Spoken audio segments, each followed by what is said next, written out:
This is Hong Gai, a port city in a mining district north of the Red River Delta. We arrived here on the morning of June 16th, 1 week after the latest US air raid.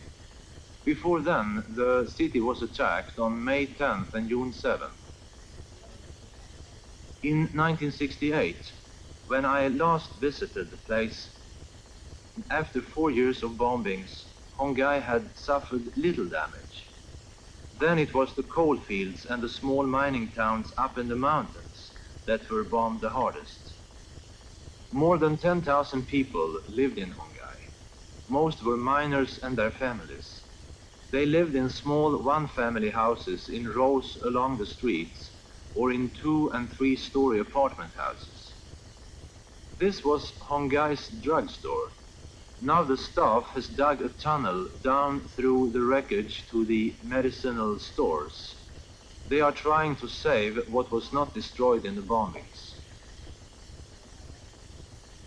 Here stood a movie theater.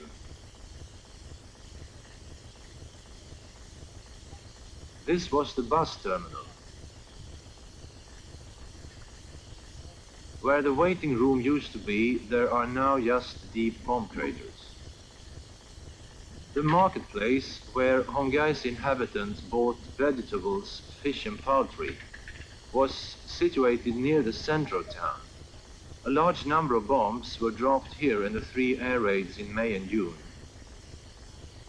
We were told there were no heavy industries in Hong Gai. Nguyen Van Vu, a tailor, told what happened the afternoon of June 7th when the American planes came. He said the bombs fell right onto the air raid shelter where his neighbor's family was sitting. Only the father is left now. His wife, 4 children, and 1 apprentice who was living with the family were killed. The news bulletins released by US military headquarters in Saigon in the days after the latest large-scale air raid on Hong Gai on June 9th said fighter bombers had struck the coal storage areas around the city. We saw a totally bombed out city.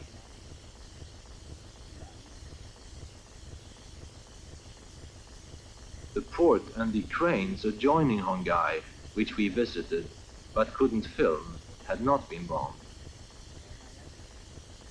Though the city was in ruins, those that remained believed the American planes would return with new loads of bombs. This is Eric Eriksson of Swedish television.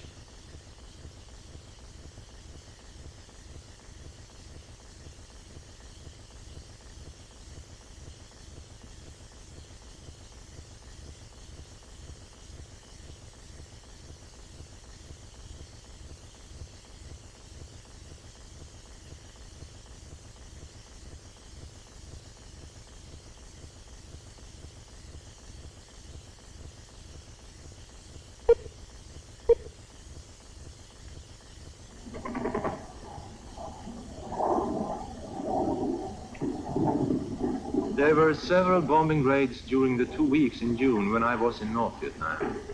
We saw the planes and heard the explosions, but were never close to a target that was being attacked.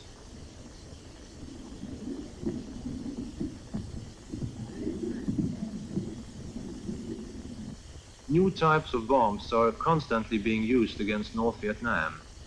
This so-called perforation bomb is one of the newest. According to North Vietnamese officials, it is being dropped on cities. Every bomb canister contains a couple of hundred perforation bombs.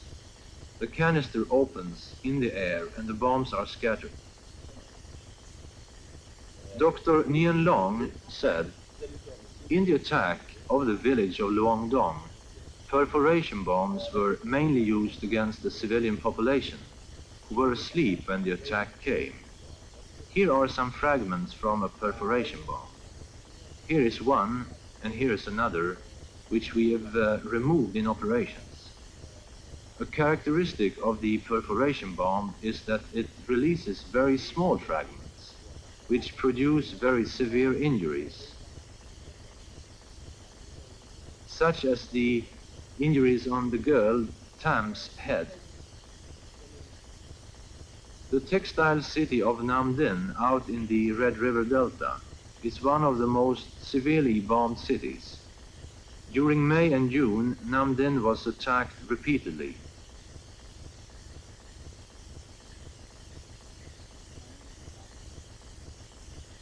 This was the large textile mill, where production was in full swing last spring. Now all that remains are twisted skeletons of steel and fallen walls. The residential sections of Nam Dinh have been bombed as well. Parts of the town have been reduced to ruins. During one air raid, more than 100 heavy, high-explosive bombs were dropped on about 30 parts of the city. Now the population is being evacuated from Nam Dinh, as is the case in other bombed cities. Many of the evacuated will not have homes to return to in Nam Dinh. This is Erik Eriksson of Swedish television.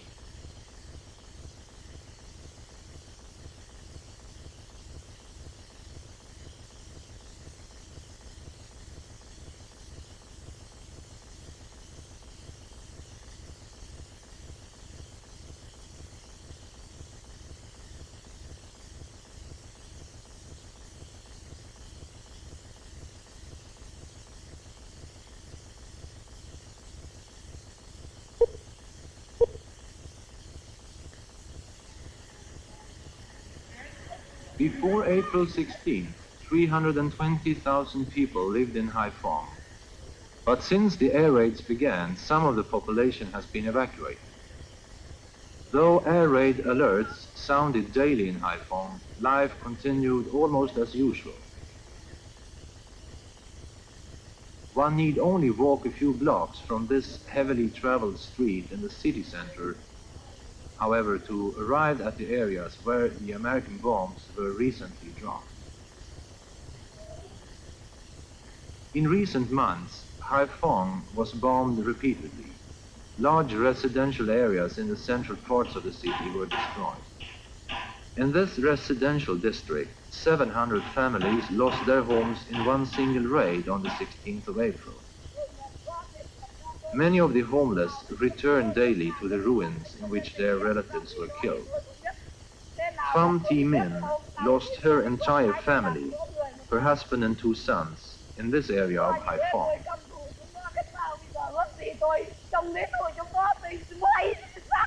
She said, "There are no military targets here, just working people and housing areas. Why did they come with bombs to kill our people? My husband was killed. My 16-year-old son was just a schoolboy and he was killed too.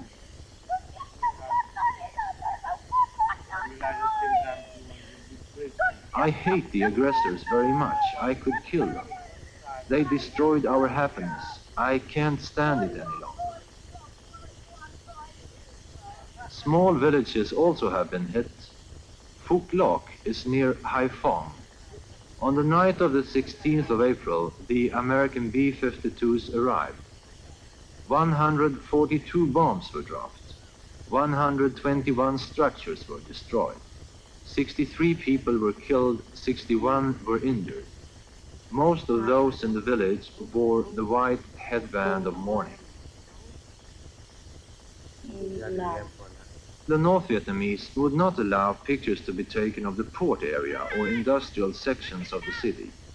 We saw no damage on the harbor area. Government spokesman admitted the bombing was causing difficulty in industry and in the economy, but repeated previous public statements that it would not weaken their will to resist or affect the outcome of the war.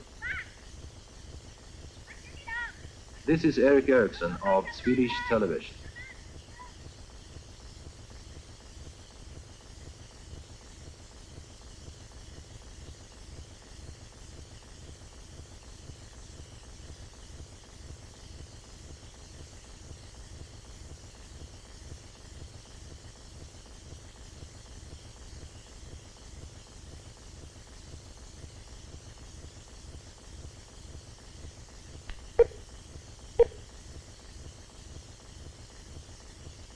Rice is North Vietnam's most important crop. Most of it is grown here in the fertile Red River Delta. And it's here that the majority of the country's population live. Throughout the entire river delta, there runs a widespread network of irrigation canals, regulation dams, locks and dikes. This irrigation system is a matter of life or death in the river delta. It provides the rice fields with a constant supply of water, even during the dry season. And the comprehensive system of dikes protects the lowlands against floods when the river rises during the rainy season. This dike runs along the Dao River, one of the branches of the Red River in the Delta province of Nam Ha. Village officials said the dike was attacked by American bombers on June 18th.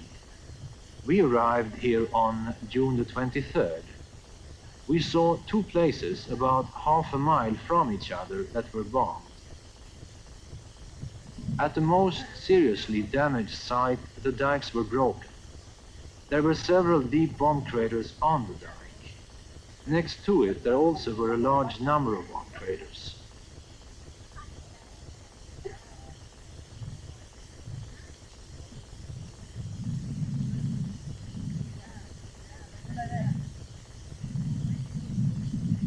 We were told that 8 planes made the strike. Around 50 bombs were dropped, according to the village officials. Repair work was underway when we visited the bombed site. People were digging away earth in order to get at deep cracks. Village leaders said the new earth used to fill in the bomb craters was looser than the surrounding earth. This means that the repaired sections are softer. If the high water becomes torrential, as it did last year, a repaired site can give way.